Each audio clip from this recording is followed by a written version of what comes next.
Immediately following the United Nations conflict, shall we say, on the Korean Peninsula in the early 1950s, the Koreans immediately had to rebuild their economy. And first of all, we must take a very brief look at this South Korean social structure. The South Koreans, very similar to a lot of East Asians, had been quite used to a monarchical system, and the most powerful politicians of their time had been monarchs. One may go back as early as the Chosun dynasty or the Yi dynasty, or even as recent as the late 19th century with the Daewongun and other dynastic claims, or those dynastic claimants to the throne in Seoul.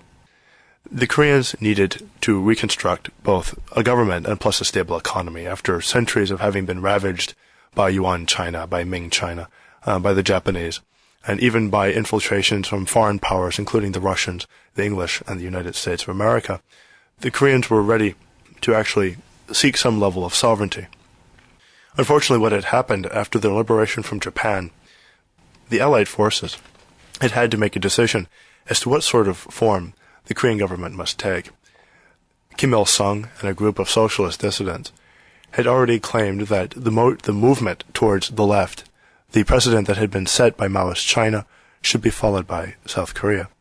or by Korea in general, shall we say, a unified Korea. The Maoist example had already been established by Korea, and Kim Il-sung believed that it was best that worker collectives be organized throughout Korea. The Americans, though, seeing a complete lack of organization on the part of more rightist elements within the Korean society, propped up the Korean-born minister from Hawaii known as Syngman Rhee. Syngman Rhee had spent quite a lot of time in Washington, unbeknownst to a lot of his compatriots on the Korean Peninsula. The idea being that Rhee would establish a more pro-American organization on the Korean Peninsula, filling the vacuum on behalf of the Western Allies, a vacuum that obviously could possibly precipitate the movement of Korea to alliances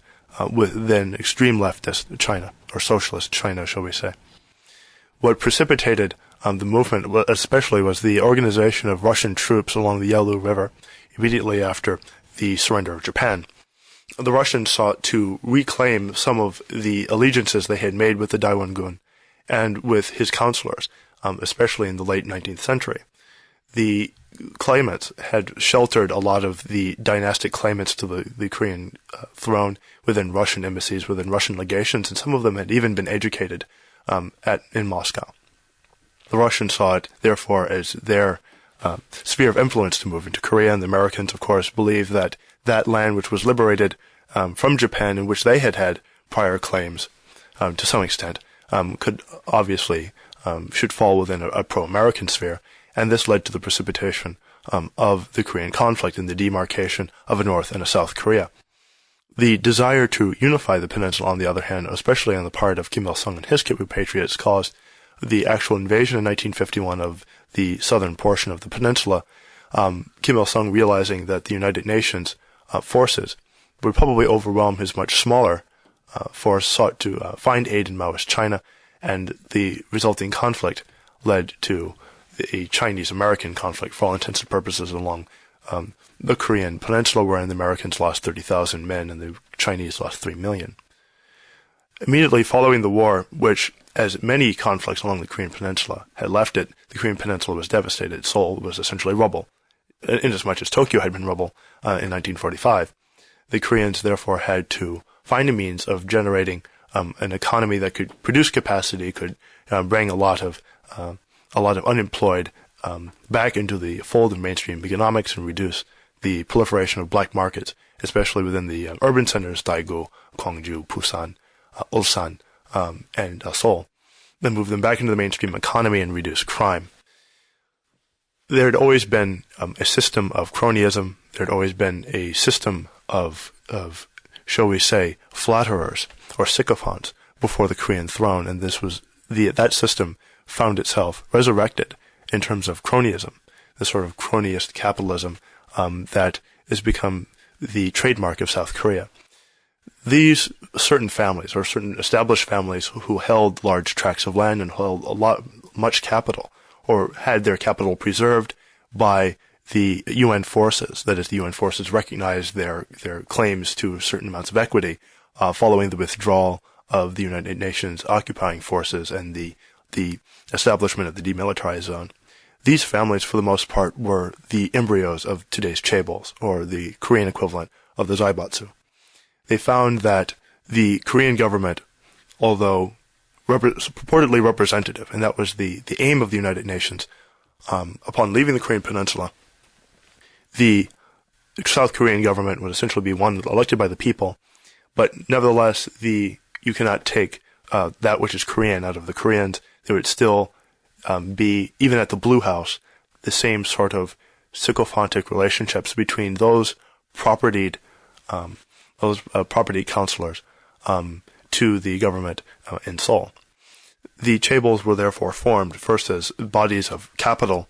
in the same means that Japan sought to appropriate Western technology for the generation of manufacturing interests for industries. So did the Koreans, largely through in the beginning, largely through direct contact with the United Kingdom, with the United States, with Western Europe, and then eventually, as it progressed into the 1960s and early 1970s, began licensing technology from the Japanese, who had been the primary recipients from the West, and then the South Koreans as the secondary recipients of the West. Largely, these agreements for licensing of technology and for movement of capital and credit fell largely into the hands of these families that were closely associated with the government in Seoul. What made it even more similar to the late 19th century Korean government was the fact that, for the most part, Koreans were under the thumb of dictators. It was Park Chung-hee and his ascension to dictatorship in Korea in the 1960s that led to the acceleration of the South Korean economy. Park Chung-hee believed that the only way to establish a vibrant economy for a nation that cannot possibly rely on large amounts of assets, pre-existing assets, and a large amount of native natural resources, is to have an export-driven economy, mainly through a very highly potent, productive economy. So, for all intents and purposes, the South Koreans looked to model their economy on the hierarchical structure of the Japanese economy, which was succeeding at the time, and particularly in the early 1970s, just prior to his assassination, the Japanese were already beginning to catch up with the Americans, surpass the Americans in automobile manufacture, for instance. The South Koreans saw that the consolidation of large portions of the productive sector into the hands of the chaebol was probably a very productive way to go about it, or go about reconstructing their economy, and that tight capital regulation and an export-driven economy was the way to go. Those successors to Park Chung-hee,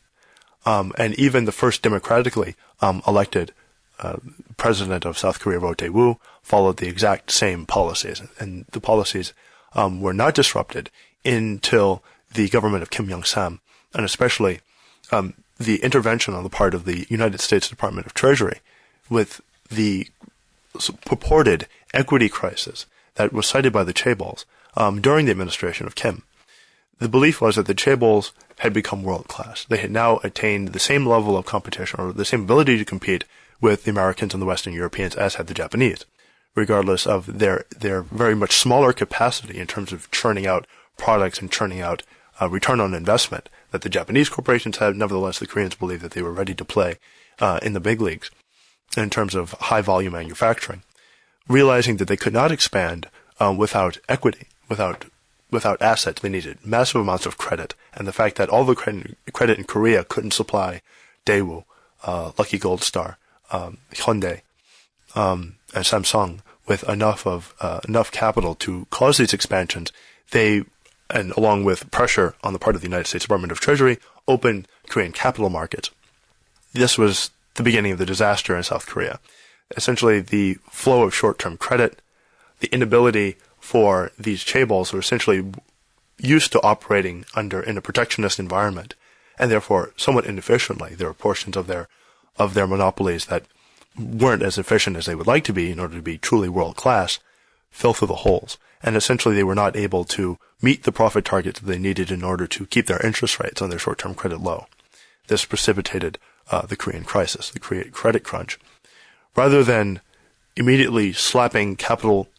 capital constraints back on the economy and finding some way of these chaebols to sell assets to make up their debt. Instead, what happened was an American-led pressure upon Kim Young-sam and his successor, Kim Dae-jung, to leave capital markets alone and allow what was theretofore only a financial crisis then move into the productive sectors of the Korean economy. Now this is where the crisis becomes less a subject of crony capitalism, less a subject of the chaebols falling down on the job, so to speak, and more a scenario wherein the United States of America has a direct activist participation in the deconstruction, shall we say, of the Korean economy. Now the idea being that the productive economy must also fall victim to this credit crisis, and in so doing allow foreign investors, the need for foreign investors there comes to the fore, and the need for foreign investors to start purchasing the capital of these otherwise Korean companies, and therefore introducing more and more foreign intervention into what theretofore had been a successful economy. Mind you, from the middle 1960s up until the 90s, Korean growth in terms of real economic growth in the productive economy was 7 to 10%, which is miles ahead of any other industrialized nation, probably with the exception of the Japanese bubble economy during the 1980s. Those two economies essentially were the fastest growing in the world. The fact that the Japanese had always maintained capital controls up until the late 90s, or the mid 90s, when they believed that their companies were sufficient or had sufficient assets to compete on the world stage, and they had sufficient foreign assets to back up any short-term credit crisis for the Japanese economy. The South Koreans didn't follow this model, and what they've allowed themselves, and in this way,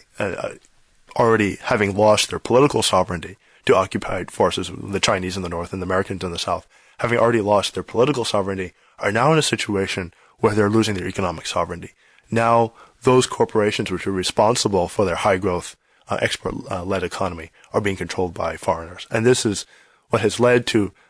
South Korea's massive protests, or the massive dissent on the part of trade unions and labor within Korea on the very restrictive International Monetary Fund positions in Korea, and also the real worry on the part of Koreans that their future is no longer in their hands. The crisis in South Korea, therefore, comes down to this. Now having briefly discussed the situation of the war that has left Korea divided and occupied by foreign forces, and now a slow loss of economic sovereignty, the crisis in Korea is now what it has been for thousands of years, which is essentially this: allow the Koreans to finally become masters of their own destiny. This has not taken place. They have now lost their economic sovereignty as well as their political sovereignty, and it now becomes a question of whether Korea will ever have a future that they can control.